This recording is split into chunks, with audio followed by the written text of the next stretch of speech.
You ain't lying. That was a scam counter for you. How late you say you gonna be doing DoorDash? Oh, no, I'm probably going to cut it off right now. Yeah. Talk to them.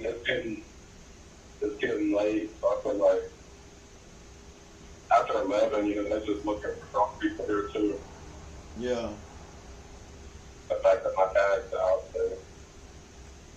that's what with me. They might call all of them when they over. Yeah. But I got pulled over like right by my house. Mm-hmm. It was like right at Thanksgiving. And he was cool. And he was like the unmarked. Yeah. He gave you a ticket? But he's not unmarked. He's a stealthy one. All white with like white decals. Mm. Like only when the light hits them. He gave you a ticket? Nah. What you was in? You was in the Tahoe? No, I was in the Toyota. Yeah. He pulled me over for my tag being expired. Oh, okay. What did you made you park it? Uh-huh. He's like, why did it expire? Is the inspection? What's going on? And I'm like, fucking told. And he was like, told? He's like, I didn't know they could do that. Yeah. I'm like, yeah, bro, they're trying to charge me $1,000. Yeah, and I was like, tolls. I don't agree with it. And I said, they offered me $6 discount. And he was like, yeah, I don't fuck with that. He said, I'm going to write down a few numbers for you. He said, call and talk to him. I said, I already did. They offered me a $6 discount. Yeah. Off of $9.77. That was the discount off the $1,000? Yeah, $6. Yeah, fuck that. What am I gonna do with that? He was, yeah, exactly. Yeah. Bro, I'm going 22.84. Yeah, you just doing that, so you just dropping out food. You don't deal with people. Yeah, I don't blame you. That's safer. Yeah, I've had a few people try to play with me. Yeah. I don't want to say like racist. Black dude was like, hey, you can stop at my house real quick. And I was like, yeah, I got you. It's on the way. Then he went in the house like 10 minutes. And then he was like, I can tip you on the app. And I was like, yeah. I'm like, you already know you can tip him. How much he tipped? He ain't tip shit. Oh. He just finessed me. Yeah. And it wasn't his Uber account because he fucking he didn't know how it worked. Yeah, somebody just paid for him to get home. Yep. So next time if somebody asks me, I'm gonna be like, nope, we're going to this address right here. Yeah. Yeah, I don't blame you. So you talked to the old lady again about moving back to Florida. She still ain't with it, huh?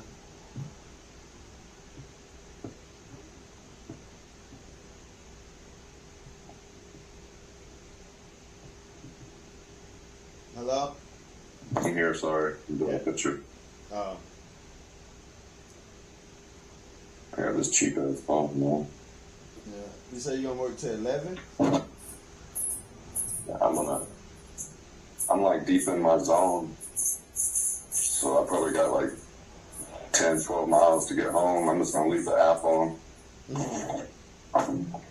If I get something on the way home, cool. If not, I'm gonna turn it off. Yeah. You know what's gonna happen, right? When you pull up in the driveway, that's when you're gonna get another one. True. I got a couple good ones today. Yeah. But like the first 3 hours, I only made like $30. Damn.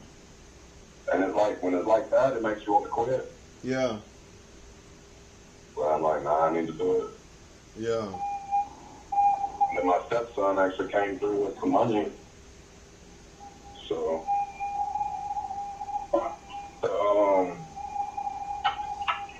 Capital One actually, they're cool, man. If you ever finance, I would tap in with Capital One. Yeah. I'm like, I can pay it Monday. She's like, no, I'm gonna put it down for Friday. Yeah.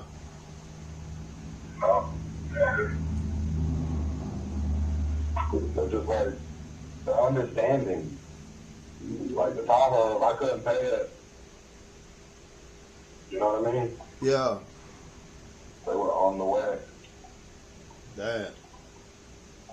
Yeah, don't ever do American credit acceptance.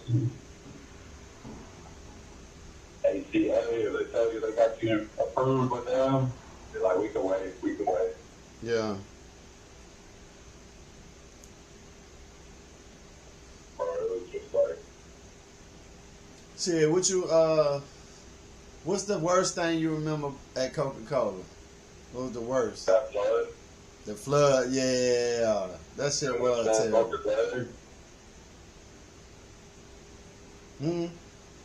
That Swan broke his leg when his bone was sticking out. See, I remember being there that night, but I don't remember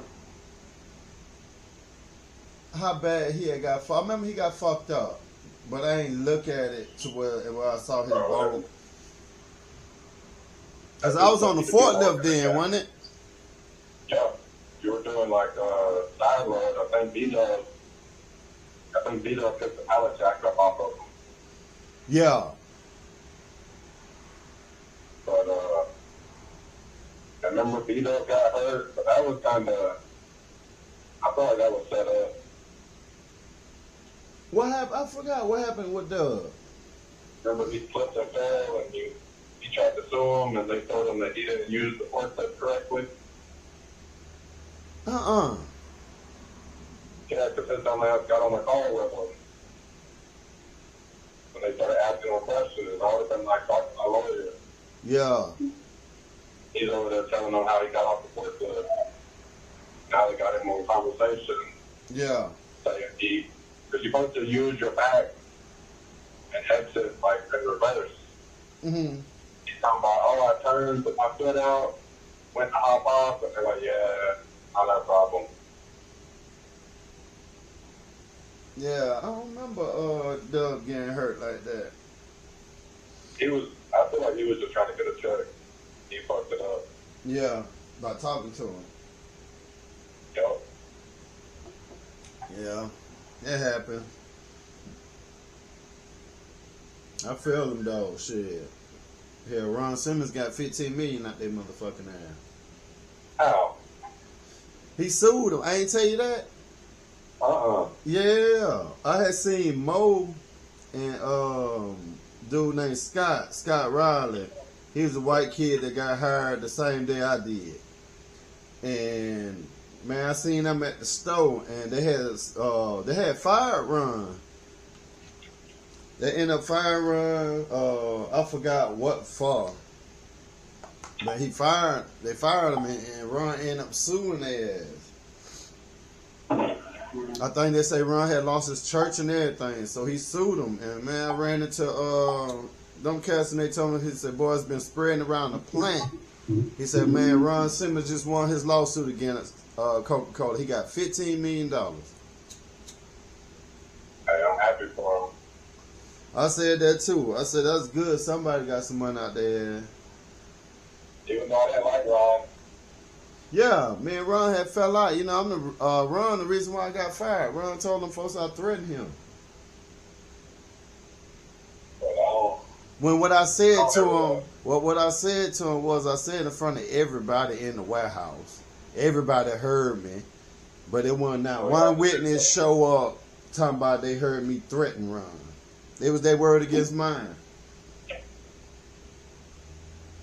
You probably could have sued their ass too. I should have tried.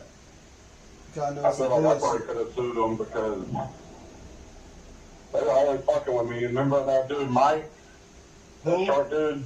Funny Mike? Yeah. That dude was late every day and never got wrote up. Yeah. And Ryan's writing me up for 5 minutes late. Like, nah, player.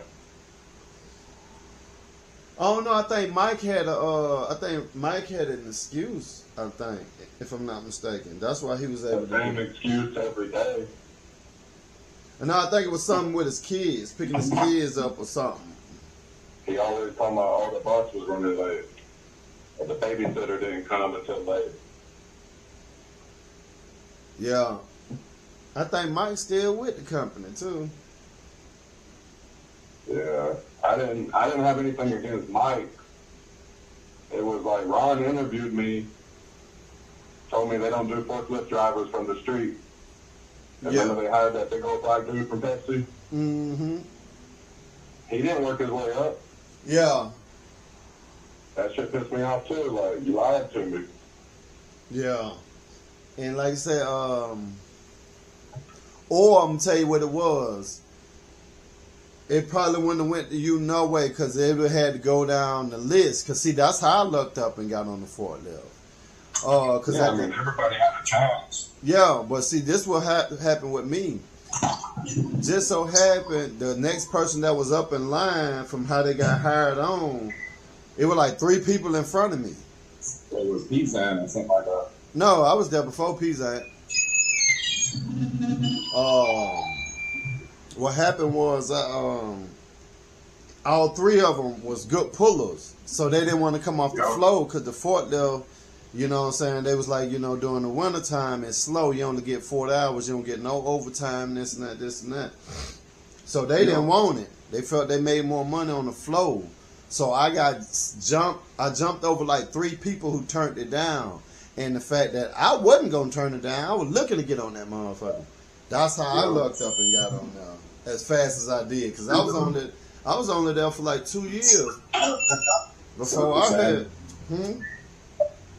I'm at 7-Eleven picking up orders. But yeah. Nah, that was the same reason for me. I feel like I pulled good numbers, so they didn't want to lose me on the floor. Yeah, at the time, you know what I'm saying, that's how they would look at it. And then they look at it, you'll make money. You'll make more money being on the floor than on the forklift. True. At that time, before they started fucking with the cases and the money.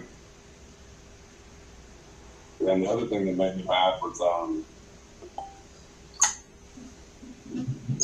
not the forklift. Oh, how, you know, all the shitty people, they would offer them the CDL training.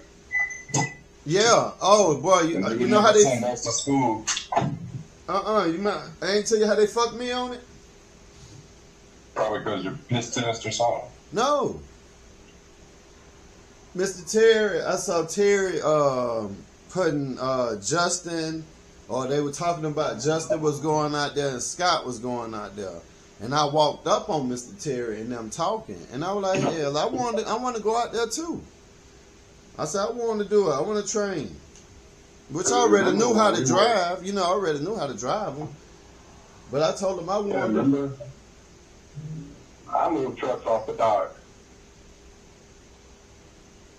Yeah. So look. I don't remember why, but I think somebody was off.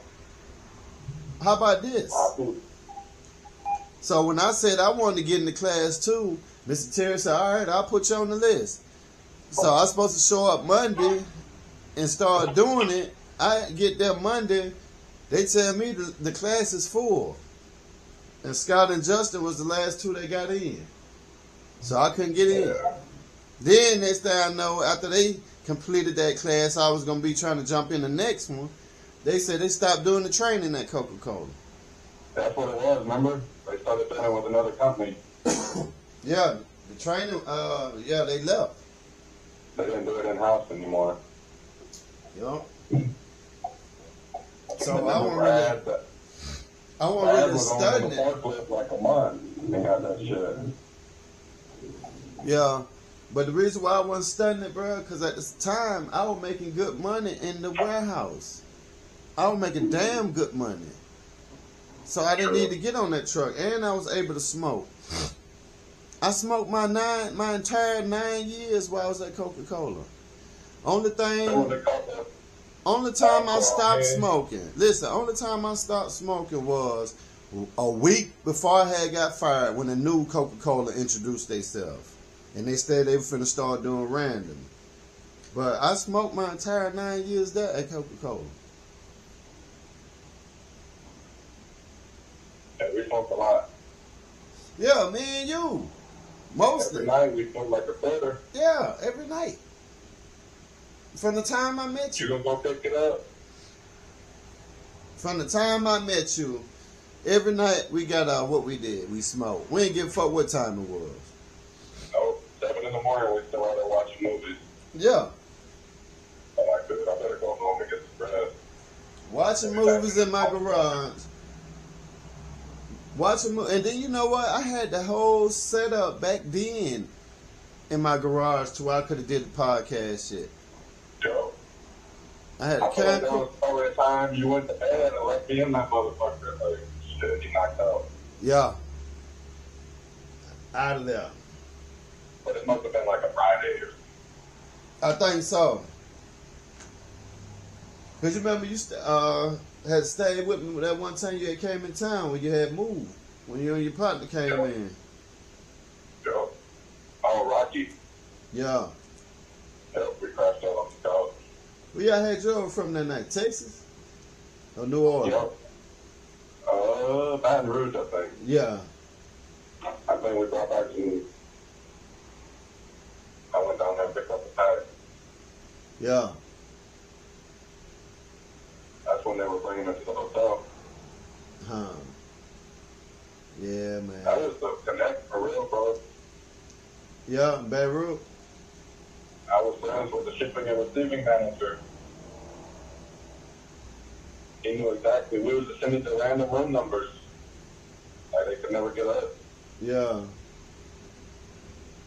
Like, Yeah. you know, And that's the partner you had fell out with. You don't talk to him no more. for Rocky, Yeah. I haven't talked to him in a minute. I mean, he worked for me this year. Yeah. He went back to Texas. He caught some big calls. Yeah. I feel like when you put certain people on, bro, they don't work as hard for homeboys as they do for strangers.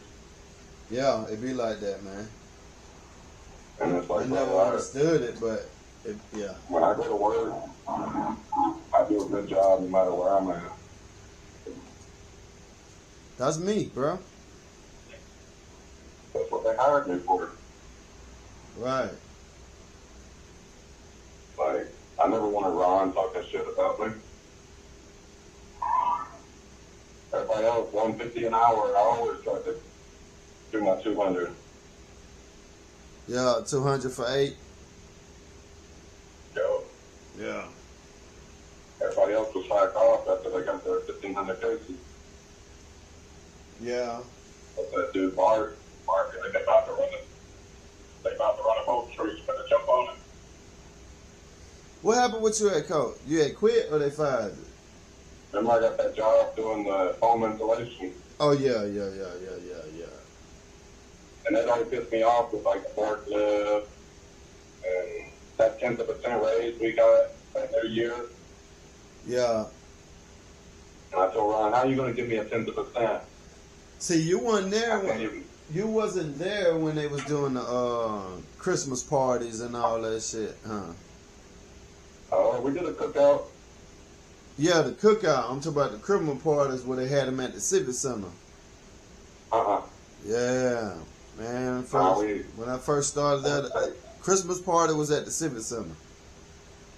No, that's cool. And then, like I said, whatever was going on that night after the Christmas party, you can go down to the. I think one night we got up out of there. It was a ice pilots game going on. They were like, "Man, y'all welcome to stay if y'all want to." But I got up out of there. I ain't want to watch no fucking hockey. But I will watch hockey though. You know what I'm saying? I will go to a hockey party, but it was over by HR. was in like a big room, Terry and them giving their speech. Yeah, nah. That girl. That's when they started being cheap and started doing it at the company instead of doing it at a venue because they were having to pay for that. So they figured they stopped doing it, do the shit at the company, put the grill outside and shit, and save them some money, or put it in their damn pocket. Remember they went to Ron and Terry and all them went to like Montgomery for the Christmas party. Yeah. Like 4 of them. Yeah, when I was working at Jupiter, the head man took the goddamn supervisors and managers, I heard, on his goddamn boat, and they went out there in the water. Had the party in the water. Yeah. I ain't never get invited to no shit like that. Nah, I don't fuck with GE, man. GE, they say they do a layoff every year. I mean, they like Jupiter and everywhere else. They do a layoff around Thanksgiving and Christmas and shit like that. But if you've been working good, you won't have to worry about that. That's why I never had to worry about that shit when I was at Jupiter, because I was a good worker. So when they started doing cuts, I didn't never really worry about the shit like that. But they damn sure did them. Let me tell you something. When I was working at this company called Gexpro, bruh, do you know they laid us off? And I was a good worker over there the day before Thanksgiving. Wow. And I ain't get I had got the job at Jupiter the next day, but they told me they couldn't hire me, or I couldn't start work till January 1st, January the 3rd, when they came back off their little break. And I was there for 9 years. Yeah. Well, at least you could say you worked at what is supposedly the best company down there. Yeah. Like, that's the best industry we got. Yeah. Like, for real. But don't go to, boy, don't. Look, we got another company here trying to be like Jupiter called Blue Wind. Man, don't never go to that bullshit. They probably got the new contract on. You talking about modern day slavery. I think they want them motherfuckers to work damn near 4 years before they can get a week of vacation. Man, I worked there for 1 year and I got the fuck up out of there. They ended up firing me for attendance. But I had called OSHA on their pussy ass and everything. Wow. Yeah, they thought they had a fool on their hands. And I'm watching these folks spend money, big money in our fucking face, buying golf carts and shit, new cars, everybody driving a Land Rover. Man, y'all crazy as hell. I know how this business runs. You gotta do me better than what you're doing me, man. Fuck trying to think about everybody else. Nah, y'all know what I do, y'all know what I bring to the table. Just give me what I was making at Jupiter, I would have been straight. But they wanted to play fucking games. I feel like if I had to do it again, I would work at Coca-Cola again. Me too. But like I say, Coca-Cola, man, here, bruh, I don't even think it's 5 people in the warehouse now. They went to some system to where it ain't. Yeah. Yeah, ain't no more order building in Coca-Cola plant. They got that picker. Yep. They were bringing it back when we were still there. Remember, they kept talking about it. Yeah. The only reason they got pulled out of there was the union, I think, right? Yeah. Nah, that motherfucker, everybody was scared to sign the union thing once we had did it. Because if you remember, it went from like the Coca-Cola company to CCR. Like, they kept changing the name. Yeah. And I feel like that was all because of some bullshit just to protect Coca-Cola. And I guarantee everybody that was working there that went to them meetings with us but was scared to sign that motherfucking paperwork, wish they had did it now. Oh yeah. The union's good, bro. I know. Once they started talking about paying union dues, everybody went to balling up, being scared and shit. Man, you got to pay somebody. And it ain't like these folk. And it ain't like these folk were taking $30 to $50 out of our check or some shit. I got a buddy that works for a shingle factory. Yeah. In fucking, it's in fucking Oklahoma, and Oklahoma isn't like, I don't know, they don't got big money out there. Well, Oklahoma. Yeah, it's kind of, $700-800 rent. Yeah. Like average poverty. He's making $37 an hour. Yeah. And I was like, damn, bro, you got lucky. Yeah, you got lucky. Doing maintenance in the shingle factory. Yeah. I'm like, what they got you doing? He's like greasing the conveyor belt. Like once a month they shut it down and like do a big service on all the machines. Yeah. But any other time he's just sitting around waiting on something to break. Yeah. I'm like, that's cool. Oh man. Yeah. Well shit, bro, man. I ain't gonna hold you, man. I was just calling just to holler.